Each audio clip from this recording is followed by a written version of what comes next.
पूर्णिया की धमदाहा सीट से जनता दल यूनाइटेड की प्रत्याशी बिहार सरकार में मंत्री लेशी सिंह जी हमारे साथ मौजूद हैं। थोड़ी देर पहले राष्ट्रीय एकता दिवस आपने मनाया, सारे मतदाता एकजुट दिख रहे हैं। अगर एकता दिवस से ही जोड़कर मैं सवाल पूछूं आपके पक्ष में। एकदम धमदाहा में तो एकता ही है। आज एकता दिवस है और हम लोगों ने सबको जोड़ के विकास किए हैं। चाहे कोई भी जाति धर्म के मानने वाले लोग हो, सबके लिए काम किए हैं। धमदाहा विधानसभा में चौमुखी विकास हुआ है। एक तस्वीर मुझे दिख रही है कि वहां एक व्यक्ति है, सज्जन है, मुसलमान है, साफ दिख रहा है उनकी, और उसके बाद उधर चले गए तो उसके बाद उनकी टी शर्ट पर आपके चेहरा बना हुआ है, धमदाहा की बेटी वहां लिखा हुआ है। एक जो लोग कहते हैं और विपक्षी आपके खूब कहते हैं, आपके चेहरे पर मुस्कुराहट बता रही है, आप समझ गए उस सवाल को, कि इस सीमांचल में ये जो बिरादरी है, ये जो मुस्लिम है, ये एनडीए को वोट नहीं करता, तो ऐसे समर्थन मिलता है तो कैसी तस्वीर लगती है?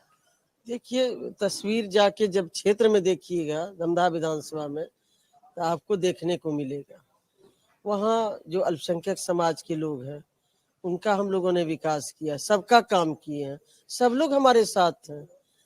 आप जब जाइएगा क्षेत्र में कवर करने तो जरूर उस बिरादरी के लोगों के बीच जाइएगा, तो लोग काम को पसंद करते हैं।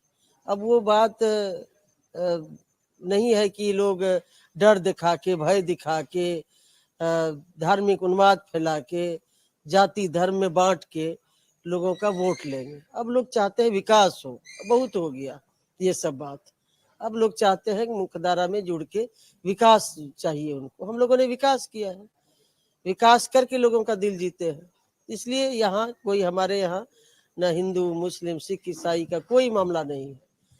आप सरकार में मंत्री है मैम, एक बात जो बार बार आती है वो ये आती है कि विपक्षी प्रचार ये कर रहे हैं कि नीतीश कुमार बतौर मुख्यमंत्री आखिरी चुनाव लड़ रहे हैं, इसके बाद चुनाव तक तो वो चेहरा है, चुनाव के बाद भारतीय जनता पार्टी बड़ी भूमिका में आ जाएगी। नहीं, देखिए ये बकवास की बात है। विपक्ष के पास असल कोई मुद्दा है विहीन है, उन लोगों के पास कोई मुद्दा नहीं है।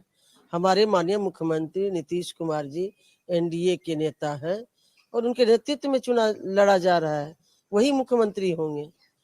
इसलिए ये इन लोगों के पास कोई मुद्दा ही नहीं है, इसीलिए यही सब उल जुलूल बात कर रहे हैं। किरण, आप किससे मानती हैं? सीमांचल में एमआईएम भी कुछ जगहों पर दिखती है, फिर जो महागठबंधन है वो है ही है, आप किससे मानती हैं? हम किसी से नहीं मानते हैं, हम लोग बहुत आगे हैं सबसे। हमारी लड़ाई किसी से नहीं है, हम लोग अपने आप में आगे हैं, एनडीए बहुत आगे है। आप बोल रही हैं बहुत आगे हैं, हम पूर्णिया को थोड़ा समझ रहे थे, लोगों से बात कर रहे थे, लोगों ने बताया कि ये लड़ाई थोड़ी इसलिए मुश्किल है क्योंकि एक राखी भाई थे, अब वो सामने खड़े हैं। क्या किसी तरीके का भावनात्मक, कभी कभार चुनाव लड़ते लड़ते, प्रचार करते, विरोधी के खिलाफ बोलते बोलते वो दौर याद आता है, वो दिन याद आता है कि कभी संबंध इस तरीके के भी थे और अब सामने खड़े हैं? नहीं, देखिए हम लोगों ने तो संबंध नहीं तोड़ा है, संबंध तो वो आके तोड़े हैं। और जिन्होंने माननीय मुख्यमंत्री नीतीश कुमार जी ने उनको 3-3 बार लोकसभा का टिकट दिया, 2 बार लोकसभा गए, राष्ट्र पार्टी में राष्ट्रीय महासचिव बनाए, इतना इज्जत दिए, और हाल फिलहाल में वो लोकसभा का चुनाव लड़े हैं और जाके फिर विपक्ष में चले गए। वो तो माननीय मुख्यमंत्री जी का नहीं हुआ तो जनता का भला क्या होगा? वो ये अपने निजी स्वार्थ के लिए इतना भी बर्दाश्त कर नहीं पाए कि जिन्होंने 2 बार लोकसभा भेजा, 3-3 बार टिकट दिया लोकसभा का, इतना पार्टी में इज्जत सम्मान देते थे, तो ये जनता के बीच अपने आप में सवाल है। क्यों, आपको क्या लगता है कि संतोष जी वहां उस पाले में क्यों चले गए, विरोधी कैसे बन गए? अब तो वही जाने, उनका तो इतिहास रहा है।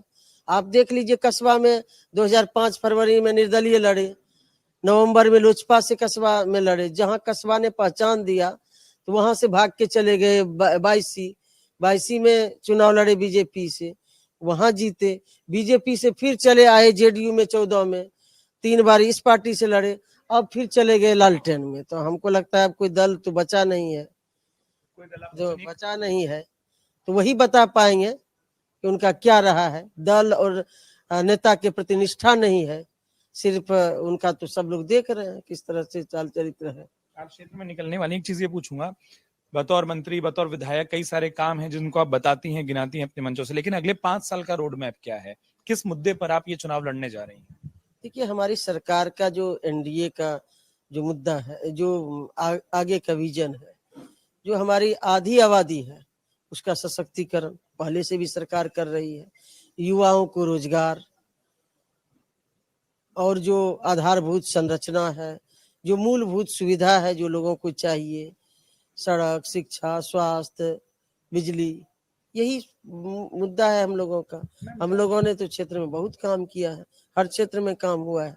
मैम, जहां से आपने शुरू किया महिलाओं के मामले पर विपक्ष आपने भी सुना होगा, पटना से लेकर धमदाहा तक, पूर्णिया तक ये कह रहा है कि वो 10,000 रुपए की रिश्वत है जो सरकार दे रही है और चुनाव के बाद इसको बंद भी कर दिया जाएगा।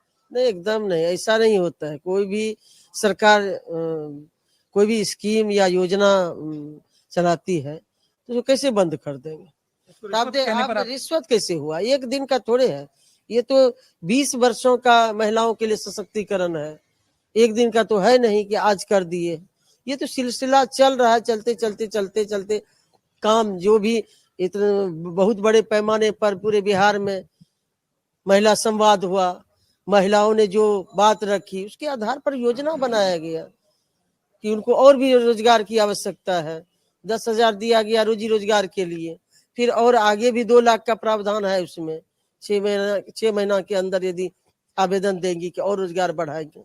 तो सरकार का एक दिन का नहीं है, ये पूरे बिहार में हर गांव में टोले में संवाद हुआ और महिलाओं से संवाद के बाद माननीय मुख्यमंत्री जी महिलाओं से मिले, संवाद किए, तब उसके बाद ये योजना बनाई गई। एक आखिरी सवाल मैं पूछ रहा हूँ, एक आरोप जो आपके विपक्षी लगाते हैं, जो हम लोग देखे सुने, वो ये है उसका कि आप जातीय राजनीति ज्यादा करती हैं क्षेत्र में भी, उसका क्या जवाब? और आपने भी सुना होगा, मुस्कुराहट बता देती है कि इस तरीके के प्रचार वो कर रहे हैं लोगों के बीच में।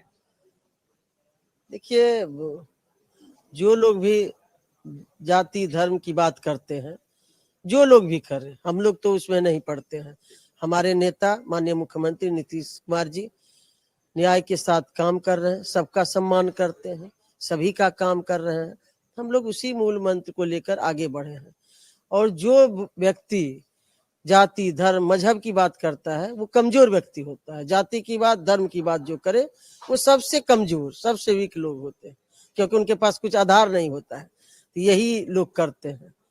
राष्ट्रीय एकता दिवस पर आपने आखिर में कुल मिलाकर संदेश यही दे दिया कि एक रहें, बहुत शुक्रिया, और आपको प्रचार पर निकलना है तो उसके लिए शुभकामनाएं। लेसी सिंह जी हमारे साथ मौजूद थी। ढेर सारे लोग हैं जो मिलने खड़े होते हैं और उसके बाद पूर्णिया से धमदाहा की ओर निकलती हैं।